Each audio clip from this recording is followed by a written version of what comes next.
Bismillahirrahmanirrahim. Assalamualaikum warahmatullahi wabarakatuh. Yang terhormat Ibu Dr. Purwati Kuswarini Suprapto, Magister Sains, dan Pak Diki Muhammad Haidir, Magister Pendidikan, serta rekan-rekan yang kami banggakan.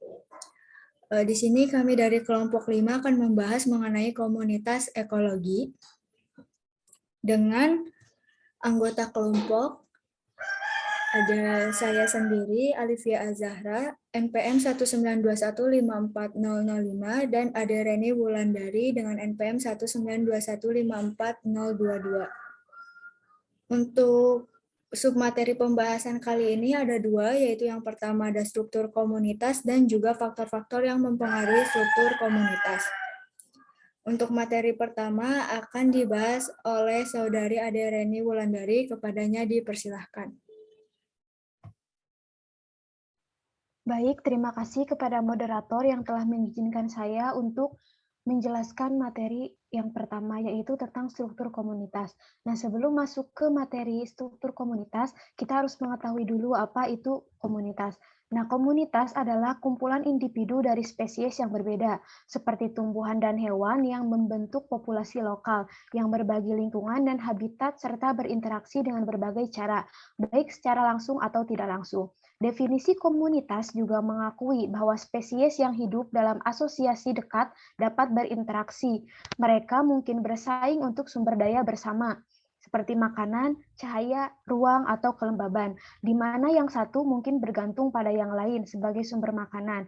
Mereka juga mungkin memberikan bantuan timbal balik, atau mungkin tidak secara langsung mempengaruhi satu sama lain. Nah, masuk ke pembahasan pertama, yaitu tentang struktur biologis komunitas ditentukan oleh komposisi spesies. Nah, struktur biologis dari masyarakat didefinisikan oleh spesies komposisi, yaitu himpunan spesies yang ada dan kelimpahan relatif. Nah, bisa dilihat ya pada gambar yang tertera bahwa gambar tersebut merupakan sampel yang mewakili komposisi spesies pohon dari dua komunitas hutan West Virginia Utara. Untuk setiap hutan, kolom pertama menyediakan jumlah individu dari setiap spesies, dan kolom kedua memberikan ukuran kelimpahan relatif yang dinyatakan sebagai proporsi masing-masing spesies untuk jumlah total individu dari semua spesies dalam komunitas, sehingga kelimpahan relatif dapat dihitung sebagai PI sama dengan NI lebih besar dari N, di mana PI adalah proporsi individu dalam masyarakat termasuk untuk spesies I. NI adalah jumlah individu milik spesies I, dan N adalah total banyaknya individu dari semua spesies di masyarakat. Metode umum untuk memeriksa pola kelimpahan relatif dalam komunitas melibatkan plot kelimpahan relatif setiap spesies terhadap peringkat, di mana peringkat ditentukan oleh urutan spesies dari yang paling melimpah hingga yang sedikit. Diagram peringkat pada gambar tersebut yang merupakan kelimpahan menggambarkan dua fitur komunitas terstruktur, yaitu kekayaan spesies dan kemerataan spesies. Kekayaan spesies sendiri adalah hitungan jumlah spesies yang terjadi di dalam komunitas dan biasanya dilambangkan dengan simbol S. Spesies kemerataan mengacu pada pemerataan dalam distribusi individu di antara spesies.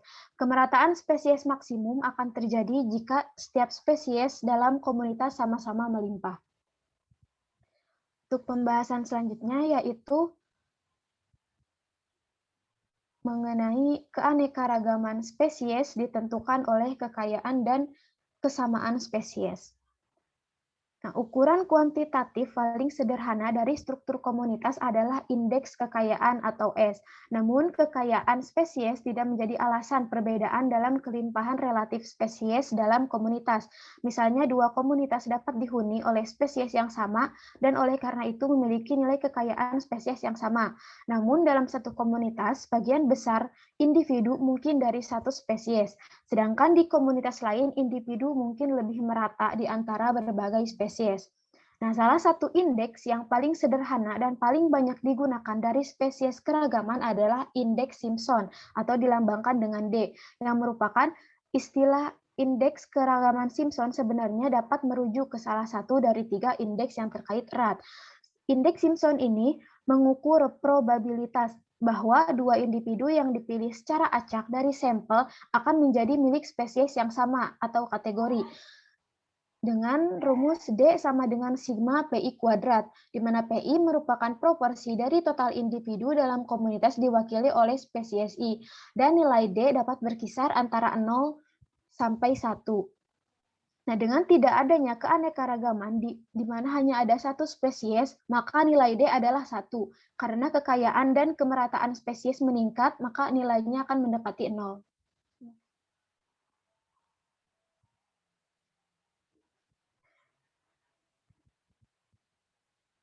Karena semakin besar nilai D, maka semakin rendah keanekaragamannya. D sering dikurangi 1 dari 1 untuk menghasilkan indeks keanekaragaman Simpson, yang mana sama dengan 1 dikurangi D. Nah, cara paling umum untuk menggunakan indeks Simpson adalah dengan mengambil kebalikan dari D yang merupakan indeks timbal balik Simpson, yaitu sama dengan 1 lebih besar dari D. Nilai terendah dari indeks ini adalah 1, mewakili komunitas yang hanya berisi satu spesies. Semakin tinggi nilainya, maka semakin besar keanekaragaman spesiesnya. Nah, karena indeks Simpson sebenarnya mengacu pada 3 indeks terkait tetapi berbeda, penting untuk mengidentifikasi mana yang digunakan dan dilaporkan. Indeks keanekaragaman lain yang banyak digunakan yang juga dipertimbangkan kekayaan dan kemerataan spesies adalah indeks Shannon. Nah, Shannon Index atau dilambangkan dengan H kemudian dapat dihitung sebagai H sama dengan negatif sigma PI dikali INPI, di mana PI adalah proporsi dari total individu dalam komunitas yang diwakili oleh spesies I dan IN adalah logaritma natural. Jika tidak ada keanekaragaman, di mana hanya ada satu spesies, nilai H adalah 0.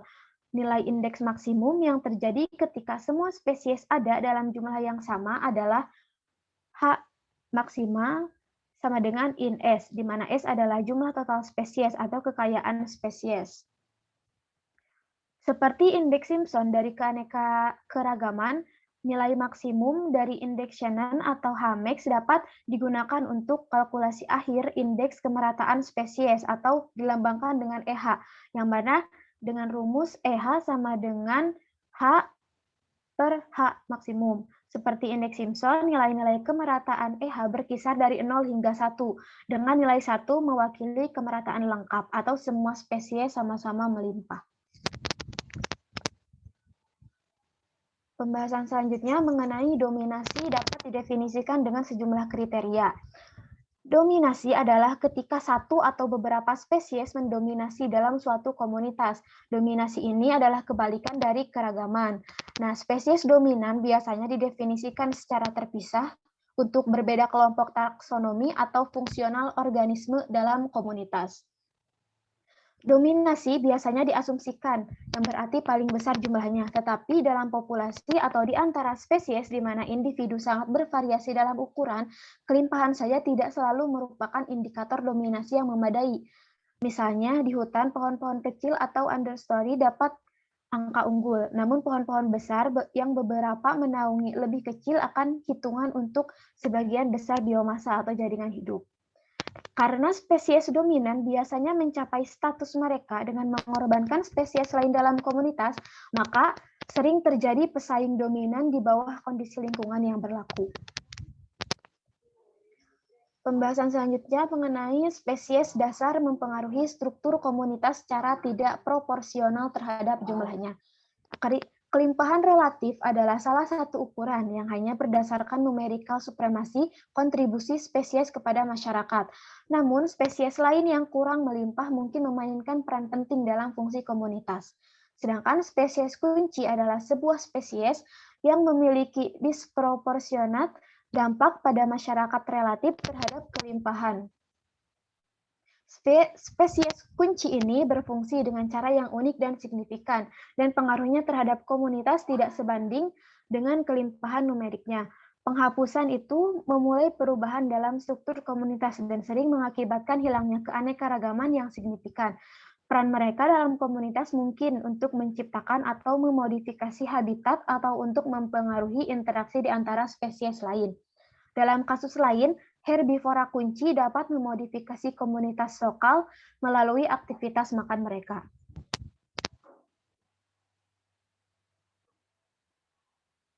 Nah, seperti pada gambar yang terlampir, yang merupakan contoh peran gajah Afrika di savana Komuni Ikatan Afrika bagian selatan. Nah, herbivora ini merupakan hewan pemakan makanan tanaman berkayu atau bros. Gajah ini adalah pemakan destruktif yang sering mencabut, mematahkan, dan menghancurkan semak dan pohon yang mereka makan. Nah, pada gambar tersebut dijelaskan bahwa berkurangnya kepadatan pohon dan semak mendukung pertumbuhan dan produksi rumput. Perubahan komposisi komunitas tumbuhan ini dapat merugikan gajah, tetapi herbivora lain yang memakan rerumputan akan diuntungkan. Dalam sebuah studi tentang pengaruh tutupan pohon terhadap produktivitas rumput dan kepadatan lokal populasi herbivora besar di komunitas sabana Afrika Timur, menemukan bahwa produktivitas rumput dan kepadatan herbivora besar meningkat dengan kekusutan tutupan pohon. Selanjutnya, yaitu mengenai jaring makanan menjelaskan interaksi spesies. Representasi abstrak dari hubungan makan dalam suatu komunitas adalah rantai makanan. Rantai makanan adalah diagram deskriptif atau serangkaian panah masing-masing menunjuk dari satu spesies ke spesies lain yang dapat mewakili aliran energi makanan dari mangsa atau yang dikonsumsi ke predator atau konsumen. Nah, misalnya dalam contoh rumput dimakan oleh belalang, belalang dimakan oleh burung pipit dimakan oleh elang. Nah, hubungan makan di alam bagaimanapun tidak sesederhana rantai makanan garis lurus, tetapi sebaliknya, mereka melibatkan banyak rantai makanan menyatu menjadi sebuah jaring makanan yang kompleks, dengan link terkemuka dari produsen utama melalui kesatuan konsumen, seperti yang dapat dilihat pada gambar bahwa jaring makanan seperti itu sangat terjalin dengan hubungan yang memiliki interaksi kompleks antara pemangsa dan mangsa. Jaring-jaring makanan dapat menjadi alat yang berguna untuk menganalisis struktur komunitas dan sejumlah ukuran telah dikembangkan untuk mengukur struktur jaring-jaring makanan. Seperti yang dinyatakan sebelumnya, bahwa setiap anak panah yang menghubungkan predator atau konsumen dan mangsa atau yang dikonsumsi disebut dengan link atau linkage. Nah, jumlah maksimum tautan dalam jaring makanan adalah fungsi langsung dari kekayaan spesies atau dilambangkan dengan S. Untuk jaring makanan yang terdiri dari spesies S dengan asumsi bahwa setiap spesies dapat terhubung ke setiap spesies lain termasuk dirinya sendiri adalah jumlah maksimum tautan adalah S2. Jumlah sebenarnya link yang diamati pada web makanan atau dilambangkan dengan L dinyatakan sebagai proporsi jumlah maksimum yang mungkin dari link atau S2 memberikan ukuran jaring makanan connectance atau dilambangkan dengan C, dengan rumus C sama dengan L per S kuadrat. Nah, linkage density atau LD adalah ukuran rata-rata jumlah mata rantai per spesies dalam jaring-jaring makanan. Ini dihitung sebagai jumlah total mata rantai yang diamati dalam jaring makanan, atau L, yang dapat dibagi dengan jumlah total spesies, sehingga sehingga spesies dilambangkan dengan LD sama dengan L per S. Panjang rantai makanan tertentu dalam jaring makanan diukur sebagai jumlah mata rantai antara predator puncak dan dasar jaring atau spesies basal. Panjang rantai makanan atau dilambangkan dengan CH len adalah rata-rata aritmatika dari panjang semua rantai dalam jaring-jaring makanan. Contoh masing-masing langkah ini atau connectance, kepadatan linkage, dan rata-rata panjang rantai menggunakan makanan hipotesis yang disajikan pada gambar yang tertera. Nah, ketika kekayaan spesies meningkat, struktur jaring-jaring makanan menjadi lebih kompleks dan seringkali jaring-jaring makanan menjadi penggolongan atau pembagian. Nah, spesies dalam kompartemen yang sama atau kelompok spesies berinteraksi sering di antara mereka sendiri, tetapi menunjukkan interaksi yang lebih sedikit dengan spesies dari kompartemen lainnya, seperti pada gambar dengan simbol B. Nah, meskipun dua spesies dihubungkan oleh hanya panah utama yang mewakili hubungan antara predator atau konsumen dan mangsa yang dikonsumsi, dinamika komunitas tidak dapat dipahami hanya dalam hal interaksi langsung antara spesies. Nah, selanjutnya, yaitu mengenai spesies dalam komunitas dapat diklasifikasikan ke dalam kelompok fungsional. Pengelompokan spesies ke tingkat trofik adalah kelompok fungsional, yaitu mendefinisikan kelompok spesies yang memperoleh energi mereka atau makanan dengan cara yang sama. Pendekatan lain adalah untuk membagi setiap tingkat trofik ke dalam kelompok spesies yang mengeksploitasi sumber daya dengan cara yang sama. Kelompok ini disebut dengan serikat. Mengklasifikasikan spesies ke dalam serikat dapat menyederhanakan studi komunitas yang memungkinkan peneliti untuk fokus pada subset komunitas yang lebih mudah dikelola. Namun, dengan mengelompokkan spesies ke serikat berdasarkan kesamaan fungsional, kerangka serikat dapat digunakan untuk mengeksplorasi interaksi spesies komponen dalam serikat, juga untuk mengajukan pertanyaan tentang interaksi antara berbagai serikat yang membentuk komunitas yang lebih besar. Selanjutnya yaitu mengenai masyarakat memiliki struktur fisik yang khas. Nah, komunitas sendiri dicirikan tidak hanya oleh campuran spesies dan oleh interaksi di antara mereka, struktur biologisnya, tetapi juga oleh ciri-ciri fisiknya. Struktur fisik komunitas dapat mencerminkan dua aspek, yaitu faktor abiotik seperti kedalaman dan aliran air di lingkungan perairan, dan faktor biotik seperti pengaturan ruang organisme penghuni, misalnya ukuran dan tinggi pohon serta kepadatan dan distribusi spasial populasinya membantu menentukan atribut fisik komunitas hutan. Bentuk dan struktur komunitas terestrial didefinisikan terutama dalam hal vegetasi. Tanaman mungkin tinggi atau pendek, hijau atau gugur, herba atau berkayu. Karakteristik tersebut dapat menggambarkan bentuk pertumbuhan. Di lingkungan perairan, komunitas juga diklasifikasikan dan diberi nama berdasarkan organisme yang dominan. Hutan rumput laut, padang lamun, dan terumbu karang adalah contoh spesies dominan tersebut. Namun, struktur fisik komunitas akuatik lebih sering ditentukan oleh fitur lingkungan abiotik, seperti kedalaman air, laju aliran, atau salinitas. Nah, setiap komunitas memiliki struktur terkait vertikal seperti yang sudah disajikan pada gambar di samping, yang mana stratifikasi sering berbeda susunan vertikalnya. Seperti di darat, bentuk pertumbuhan tanaman sangat menentukan struktur vertikal, seperti ukuran, bercabang atau tidak, dan daun-daun struktur vertikal ini pada gilirannya pengaruh dan ini dipengaruhi oleh gradien vertikal cahaya. Sebuah ekosistem dikembangkan ekosistem hutan. Misalnya, memiliki beberapa lapisan vegetasi dari atas ke bawah. Mereka adalah kanopi, tumbuhan bawah, lapisan perdu, herba atau lapisan tanah, dan lantai hutan. Lapisan atas atau kanopi adalah situs utama fiksasi energi melalui fotosintesis.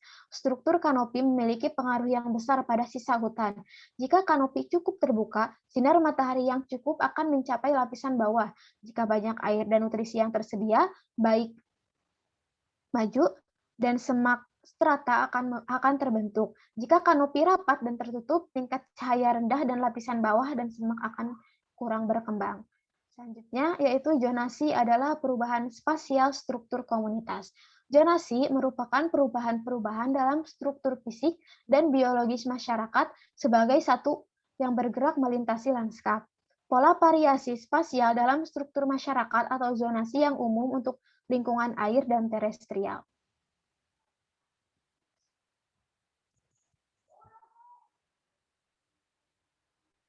Nah, gambar yang tertera merupakan zona intertidal pantai berpasir yang memberikan contoh di mana zonasi didominasi oleh organisme heterotrofik daripada autotrof.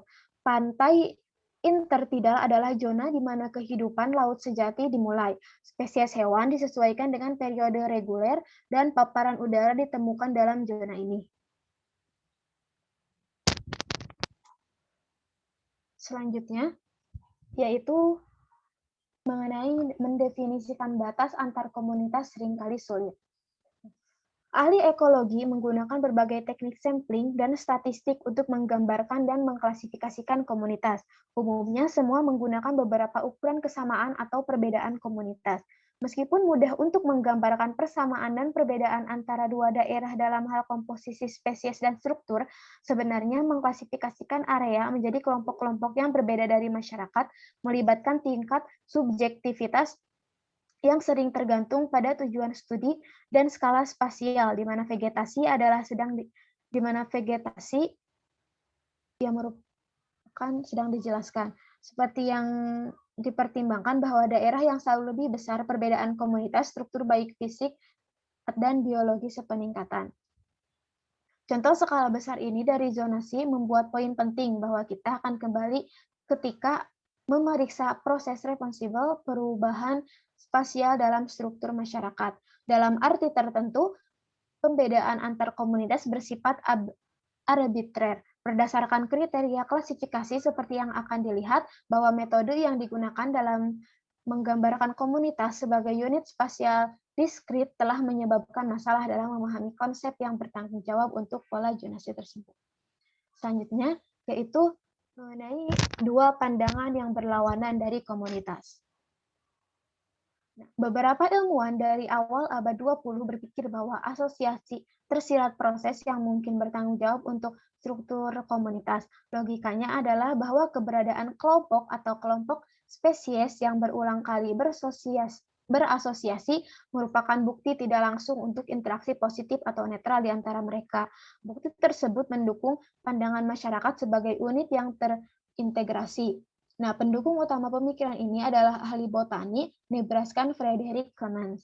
Nah, sedangkan Gleason ini menekankan sifat individualistis dan dari distribusi spesies. Nah, pandangannya ini kemudian dikenal sebagai individualistik atau kontinum kontinum. Nah, konsep kontinum ini menyatakan bahwa hubungan antara spesies yang hidup berdampingan atau spesies dalam suatu komunitas adalah hasil dari kesamaan dalam persyaratan dan toleransi mereka, bukan interaksi yang kuat atau sejarah evolusi umum. Aktivitas manusia telah menyebabkan penurunan populasi dan bahkan kepunahan semakin banyak spesies tanaman dan hewan. Perubahan penggunaan lahan yang terkait dengan perluasan pertanian dan urbanisasi telah mengakibatkan penurunan dramatis dalam keanekaragaman hayati yang terkait dengan hilangnya habitat penting. Nah, sehingga dalam beberapa tahun terakhir banyak upaya yang telah dilakukan untuk memulihkan komunitas alami yang terkena dampak aktivitas manusia ini. Nah, sehingga karya ini telah mendorong pendekatan baru dengan dibarengi campur tangan manusia yang disebut dengan restorasi ekologi. Tujuan dari restorasi ekologi ini adalah untuk mengembalikan komunitas atau ekosistem untuk perkiraan dekat dari kondisi sebelum gangguan dengan menerapkan prinsip-prinsip ekologi. Ekologi restorasi melibatkan serangkaian pendekatan, mulai dari memperkenalkan kembali spesies dan memulihkan habitat hingga mencoba membangun kembali seluruh komunitas. Mungkin sekian materi yang dapat saya sampaikan, saya kembalikan kepada moderator. Baik, terima kasih kepada Ade Reni yang telah menjelaskan materi yang pertama. Untuk materi selanjutnya akan saya bahas mengenai faktor-faktor yang mempengaruhi struktur komunitas.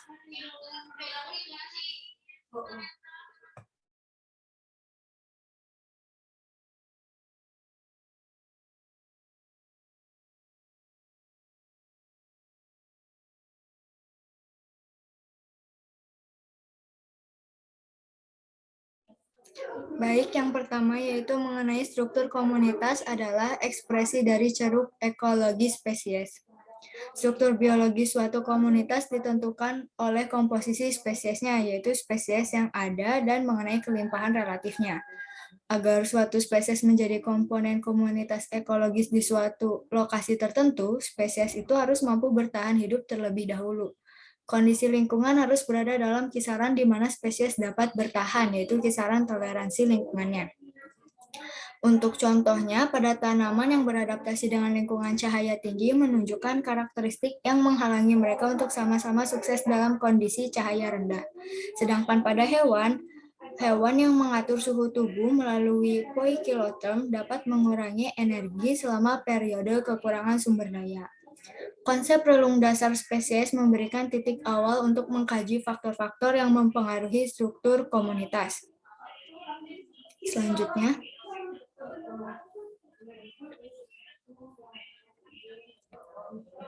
untuk lokasi yang sesuai dengan titik tertentu di sepanjang gradien lingkungan, hanya sebagian dari spesies akan berpotensi hadir di komunitas, dan kelimpahan relatif mereka pada saat itu memberikan perkiraan pertama dari komunitas. Nah, ketika kondisi lingkungan berubah dari satu lokasi ke lokasi lain, kemungkinan distribusi dan kelimpahan spesies berubah, yang mengubah struktur komunitas. Nah, dapat dilihat pada gambar di layar oleh rekan-rekan merupakan struktur komunitas burung yang berkembang biak di daerah aliran sungai Walker Branch di Oak Ridge, Tennessee, Amerika Serikat yang dinyatakan dalam kelimpahan relatif spesies atau presentasi individu total. Nah, peta jangkauan geografis dan kelimpahan 4 spesies ini dapat ditampilkan dalam bentuk grafik seperti ini. Nah, keempat spesies memiliki distribusi geografis yang berbeda, dan daerah aliran sungai cabang Walker ini merupakan lokasi habitat burung-burung tersebut. Nah, yang berada dalam wilayah yang sangat terbatas di mana distribusi keempat spesies ini tumpang tindih. Saat kita bergerak melintasi Amerika Utara bagian timur, kumpulan spesies burung yang distribusinya tumpang tindih ini akan berubah, dan begitu pula komposisi spesies dari komunitas burung tersebut. Nah, kehadiran dan kelimpahan spesies individu ditemukan di sebuah komunitas yang diberikan adalah semata-mata hasil dari tanggapan independen masing-masing individu spesies dengan lingkungan abiotiknya. Terdapat beberapa bukti menunjukkan bahwa interaksi spesies mempengaruhi keberadaan dan kelimpahan spesies dalam suatu komunitas. Pergeseran yang dihasilkan dalam respons spesies sebagai akibat interaksi dengan spesies lain menentukan ceruk yang mereka sadari. Proses kompetisi interspesifik dapat mengurangi kelimpahan atau bahkan mengecualikan beberapa spesies dari suatu komunitas, dan interaksi positif seperti fasilitasi dan mutualisme dapat meningkatkan keberadaan spesies atau bahkan memperluas distribusi spesies di luar yang ditentukan oleh ceruk fundamentalnya. Selanjutnya, yaitu mengenai zonasi merupakan hasil dari perbedaan toleransi dan interaksi spesies sepanjang gradien lingkungan. Nah, struktur biologi suatu komunitas pertama-tama dibatasi oleh toleransi lingkungan spesies, yaitu ceruk fundamentalnya. Nah, perbedaan toleransi lingkungan antar spesies dan perubahan sifat interaksi spesies ini mengakibatkan pergeseran spesies yang ada dan kelimpahan relatifnya. Contohnya yaitu pada lingkungan intertidal berbatu dari sistem ekosistem laut pesisir yang memberikan contoh yang sangat baik tentang bagaimana interaksi toleransi lingkungan dan interaksi spesies dapat menimbulkan pola zonasi yang khas. Zona intertidal dari garis pantai berbatu dicirikan oleh perubahan dramatis dalam kondisi lingkungan selama siklus pasang surut. Pada saat pasang, ia terendam, dan pada saat surut, ia terbuka dan tunduk pada perubahan suhu, kelembaban, dan radiasi matahari yang ekstrim. Dalam salah satu studi lapangan paling awal yang bertujuan untuk memeriksa peran interaksi spesies pada struktur komunitas yang dilakukan oleh ahli ekologi Joseph Cornell dari University of California, Santa Barbara, melakukan serangkaian eksperimen klasik pada 2 spesies teritip di sebuah lokasi di sepanjang pantai Skotlandia. Nah, Cornell membuat serangkaian plot dari zona intertidal atas ke bawah, di mana ia melakukan sensus populasi secara berkala dengan memetakan lokasi setiap teritip. Dengan cara ini, ia mampu memonitor interaksi yang ada dan menentukan nasib individu. Selanjutnya,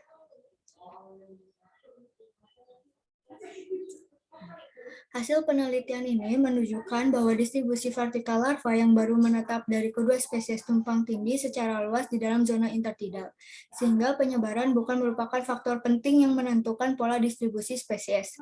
Sebaliknya, distribusi dari 2 spesies adalah fungsi dalam perbedaan toleransi fisiologis dan kemampuan kompetitif sepanjang vertikal gradien lingkungan dalam zona intertidal.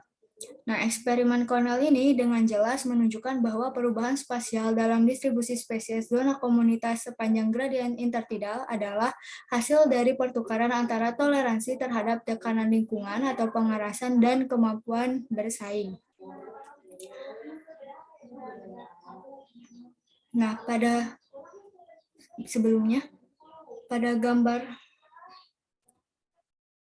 gambar tersebut yang ada di layar menjelaskan mengenai yang A ini Zonasi vertikal dari dua spesies teritip yang dominan, yaitu Thamallus stellatus dan Balanus balanoides di lingkungan intertidal berbatu di pantai Skotlandia. Thamallus ini mendominasi zona intertidal atas dan Balanus mendominasi zona bawah. Eksperimen ini menunjukkan bahwa Balanus dikeluarkan dari zona atas sebagai akibat dari ketidakmampuannya untuk mentolerir kekeringan ketika zona atas terbuka saat air surut. Sebaliknya, ketika Balanus secara eksperimental dipindahkan dari situs di zona intertidal yang lebih rendah, Thamallus ini mampu bertahan dan tumbuh. Sedangkan gambar B ini merupakan perbedaan dalam kelangsungan hidup atau jumlah individu Thamallus selama periode 1954 sampai 1955 di zona intertidal yang lebih rendah di area di mana Balanus hadir dan area di mana Balanus telah dihilangkan secara eksperimental. Selanjutnya yaitu adaptasi tanaman terhadap variasi ketersediaan cahaya, air, dan nutrisi menghasilkan pola umum pertukaran antara karakteristik yang memungkinkan suatu spesies untuk bertahan hidup dan tumbuh di bawah ketersediaan sumber daya yang rendah dan yang memungkinkan laju fotosintesis dan pertumbuhan yang tinggi. Pertumbuhan di bawah ketersediaan sumber daya yang tinggi. Dapat dilihat pada gambar yang A ya. Keberhasilan kompetitif dalam tanaman sering dikaitkan dengan tingkat pertumbuhan dan perolehan sumber daya. Spesies yang memiliki tingkat pertumbuhan tertinggi dan memperoleh sebagian besar sumber daya pada titik tertentu pada gradien sumber daya seringkali memiliki keunggulan kompetitif di sana. Perbedaan adaptasi terhadap ketersediaan sumber daya di antara spesies pada gambar A ini menghasilkan keunggulan kompetitif untuk setiap spesies pada kisaran kondisi sumber daya di mana mereka memiliki tingkat pertumbuhan terbesar relatif terhadap spesies tanaman lain yang ada. Kemudian untuk gambar B ini mencerminkan perubahan kemampuan bersaing relatif. Namun, persaingan di antara spesies tumbuhan jarang melibatkan satu sumber daya, seperti percobaan yang dilakukan oleh R.H. Groves dan J.D. Williams yang meneliti persaingan antara populasi semanggi bawah tanah dan skeleton weed, serta percobaan lapangan James Cahill dengan jelas menunjukkan bahwa ada interaksi antara persaingan untuk keduanya di atas permukaan tanah sumber cahaya dan di bawah tanah berupa air dan nutrisi. Kemudian selanjutnya, yang ketiga yaitu interaksi spesies sering difus. Nah, interaksi difus ini adalah interaksi di mana satu spesies dapat dipengaruhi oleh interaksi dengan banyak spesies berbeda, tidak terbatas pada kompetisi. Nah, ekologi Robert MacArthur dari Universitas Princeton pertama kali mencetuskan mengenai kompetisi difus. Jika kelimpahan relatif suatu spesies dalam komunitas merupakan fungsi dari interaksi kompetitif dengan pesaing tunggal, pada gambar A, maka eksperimen yang menghilangkan pesaing tersebut mungkin dapat menilai pentingnya persaingan pada spesies fokus. Namun, jika kelimpahan relatif spesies fokus dipengaruhi oleh persaingan dengan berbagai spesies lain dalam komunitas, pada gambar B, percobaan yang menghilangkan hanya satu atau bahkan sejumlah kecil spesies tersebut mungkin menunjukkan sedikit pengaruh pada kelimpahan dari spesies fokus. Sebaliknya, penghilangan atau pengurangan populasi dari rangkaian spesies yang bersaing dapat menghasilkan dampak positif yang signifikan pada spesies. Selanjutnya, yang keempat yaitu jaring makanan menggambarkan interaksi tidak langsung. Jaring makanan juga menggambarkan fitur penting kedua dari interaksi spesies dalam komunitas, yaitu efek tidak langsung. Nah, interaksi tidak langsung ini terjadi ketika satu spesies tidak berinteraksi dengan spesies kedua secara langsung, melainkan mempengaruhi spesies ketiga yang berinteraksi langsung dengan spesies kedua.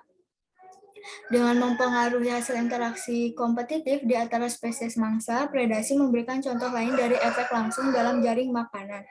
Robert Paine dari University of Washington adalah salah satu ahli ekologi pertama yang menunjukkan hal ini.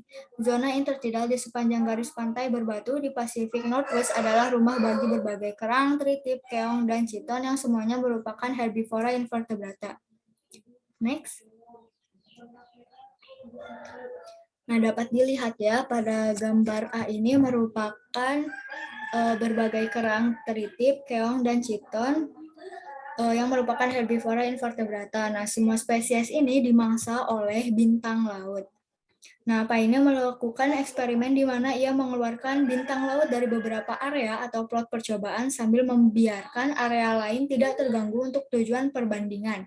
Setelah bintang laut diambil, jumlah spesies mangsa di lingkungan plot turun dari 15 pada awal eksperimen ke-8. Dengan tidak adanya predasi, beberapa spesies kerang dan teritip yang pesaing unggul dikeluarkan spesies lain dan mengurangi keragaman secara keseluruhan dalam komunitas. Jenis interaksi tidak langsung disebut batu kunci predasi, di mana predator yang meningkatkan satu atau lebih kurang spesies kompetitif dengan mengurangi kelimpahan lebih kompetitif spesies.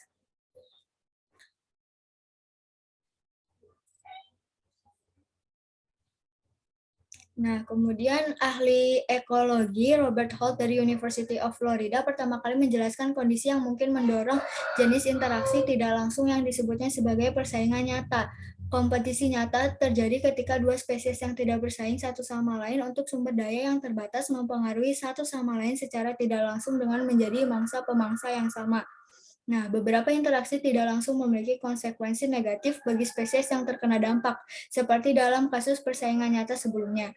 Namun dalam kasus lain, interaksi tidak langsung antar spesies bisa menjadi positif. Sebuah contoh datang dari studi kolam subalpin di Colorado oleh Stanley Dodson dari University of Wisconsin.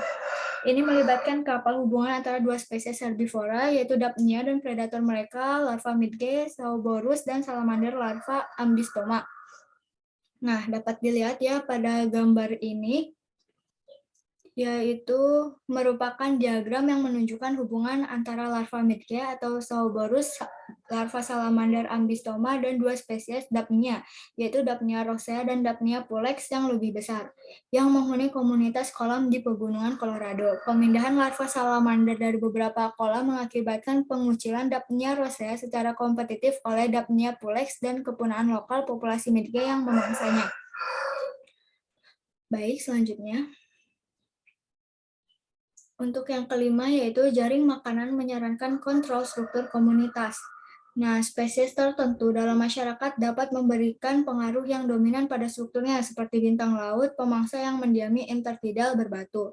Nah, pendekatan yang digunakan untuk memahami pengaruh keanekaragaman spesies pada struktur dan dinamika komunitas adalah pengelompokan spesies dalam kategori fungsional berdasarkan kriteria yang berkaitan dengan fungsi mereka dalam masyarakat. Misalnya, konsep serikat adalah pengelompokan fungsional spesies berdasarkan berbagai fungsi serupa dalam komunitas atau mengeksploitasi sumber daya yang sama. Salah satu cara untuk menyederhanakan jaring makanan adalah dengan menggabungkan spesies ke dalam tingkat trofik. Selanjutnya. Nah, pada gambar ini, tingkat trofik terdapat 3 tingkat trofik, yaitu terdiri dari produsen primer yang berwarna putih, herbivora berwarna biru, dan karnivora yang berwarna ungu.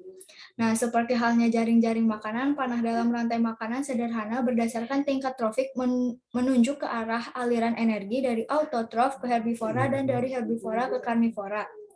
Struktur rantai makanan menunjukkan bahwa produktivitas dan kelimpahan populasi pada setiap tropik ini dikendalikan oleh produktivitas dan kelimpahan. Untuk tingkat trofik ini fenomena disebut kontrol bottom up. Nah, populasi tanaman ini mengontrol kelimpahan populasi herbivora yang pada gilirannya mengontrol kepadatan populasi karnivora di tingkat trofik berikutnya. Sedangkan kontrol top down ini terjadi ketika populasi predator mengontrol kelimpahan spesies mangsa. Oke, selanjutnya. Heterogenitas lingkungan mempengaruhi keragaman komunitas. Nah, struktur biologis atau komposisi spesies suatu komunitas mencerminkan respons langsung berupa kelangsungan hidup, pertumbuhan, dan reproduksi spesies komponen terhadap kondisi lingkungan abiotik yang berlaku, serta interaksi mereka, baik interaksi langsung maupun tidak langsung. Nah, pada gilirannya sebagai lingkungan, kondisi lingkungan ini berubah dari lokasi ke lokasi sehingga spesies berpotensi dapat menempati daerah dilihat dari bagaimana mereka berinteraksi. Baik, Contoh yang baik dari pengaruh heterogenitas lingkungan berasal dari hubungan antara struktur vegetasi dan keanekaragaman jenis burung. Fitur struktural vegetasi yang mempengaruhi kesesuaian habitat untuk spesies burung tertentu terkait dengan berbagai kebutuhan spesifik spesies yang berkaitan dengan makanan dan juga tempat bersarang. Nah, karena kebutuhan ini bervariasi antara spesies satu dengan yang lain, struktur vegetasi memiliki pengaruh pada keragaman kehidupan burung dalam komunitas. Peningkatan struktur vertikal berarti lebih banyak sumber daya dan ruang hidup, serta keragaman habitat potensial yang lebih besar. Robert MacArthur dari Princeton University merupakan ekologi pertama yang mengukur hubungan antara heterogenitas struktural vegetasi dan keanekaragaman spesies yang bergantung pada vegetasi sebagai habitat. Untuk mengukur heterogenitas struktural vegetasi, MacArthur mengembangkan indeks keanekaragaman tinggi dedaunan. Nilai indeks meningkat dengan jumlah lapisan vertikal, ketinggian maksimum vegetasi, dan juga kelimpahan relatif vegetasi atau biomasa dalam vertikal lapisan. Dengan membandingkan kedua indeks tersebut, MacArthur menemukan hubungan yang kuat antara keanekaragaman jenis burung dan indeks keanekaragaman tinggi dedaunan untuk menjadi komunitas. Nah, pada gambar di sini yaitu menjelaskan hubungan antara keanekaragaman spesies burung dan keanekaragaman tinggi dedaunan untuk komunitas hutan gugur di Amerika Utara bagian timur. Keanekaragaman tinggi dedaunan merupakan ukuran dari struktur vertikal hutan. Semakin banyak jumlah lapisan vertikal vegetasi, semakin besar pula keanekaragaman jenis burung yang ada di hutan. Baik, selanjutnya. Ketersediaan sumber daya dapat mempengaruhi keanekaragaman tumbuhan dalam komunitas. Secara umum, peningkatan ketersediaan unsur hara dapat mendukung laju fotosintesis, pertumbuhan tanaman, dan kerapatan tanaman persatuan luas yang lebih tinggi. Michael Huston, seorang ahli ekologi di Texas State University, meneliti hubungan antara ketersediaan tanah, nutrien, dan kekayaan spesies di 46 lokasi hutan hujan tropis di Costa Rica. Nah, Huston ini menemukan hubungan terbalik antara kekayaan spesies dan indeks komposit kesuburan tanah. Selanjutnya. Nah, komunitas hutan tropis di tanah dengan kemampuan ketersediaan hara yang lebih rendah mendukung lebih banyak spesies pohon atau kekayaan spesies daripada komunitas di tanah yang lebih subur. Huston berhipotesis bahwa hubungan terbalik dihasilkan dari pengurangan perpindahan kompetitif di bawah ketersediaan nutrisi yang rendah. Nah, ketersediaan nutrisi yang rendah ini mengurangi tingkat pertumbuhan dan mendukung kepadatan dan biomasa vegetasi yang lebih rendah. Spesies yang mungkin mendominasi di bawah ketersediaan nutrisi yang lebih tinggi tidak dapat menyadari potensi tingkat pertumbuhan dan biomasa mereka, dan dengan demikian tidak dapat menggantikan spesies yang tumbuh lebih lambat dan kurang kompetitif. Nah, pada gambar ini menjelaskan antara hubungan kekayaan jenis pohon spesies per 0,1 ha dengan indeks kesuburan tanah sederhana untuk 46 komunitas hutan di Costa Rica. Indeks kesuburan adalah jumlah persentase nilai fosfor, kalium, dan kalsium yang diperoleh dengan membagi nilai setiap nutrisi dengan nilai rata-rata nutrisi tersebut untuk 46 lokasi. Selanjutnya. Nah, eksperimen rumah kaca dan lapangan ini meninggalkan teka-teki mengenai ketersediaan nutrisi dapat sangat mengubah komposisi dan struktur spesies tanaman dalam suatu komunitas. Serangkaian percobaan lapangan oleh ahli ekologi James Cahill dari University of Alberta, Kanada meneliti bagaimana persaingan di komunitas padang rumput bergeser sepanjang gradien kemampuan ketersediaan nutrisi. Eksperimen mengungkapkan pergeseran pentingnya kompetisi di bawah dan di atas tanah dan sifat interaksi mereka di bawah berbagai tingkat ketersediaan nutrisi. Nah, persaingan untuk sumber daya di bawah tanah adalah ukuran simetris karena serapan hara sebanding dengan ukuran sistem akar tanaman.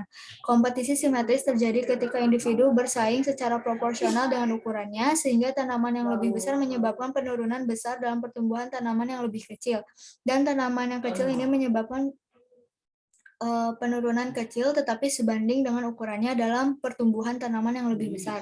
Sebaliknya, persaingan untuk cahaya atau di atas tanah umumnya satu sisi atau ukuran asimetris.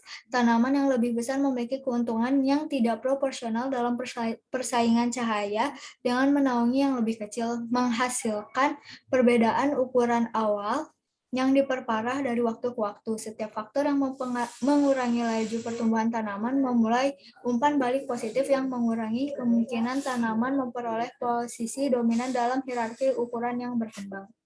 Sekian yang dapat kami sampaikan. Mohon maaf jika ada kekurangan dari kami.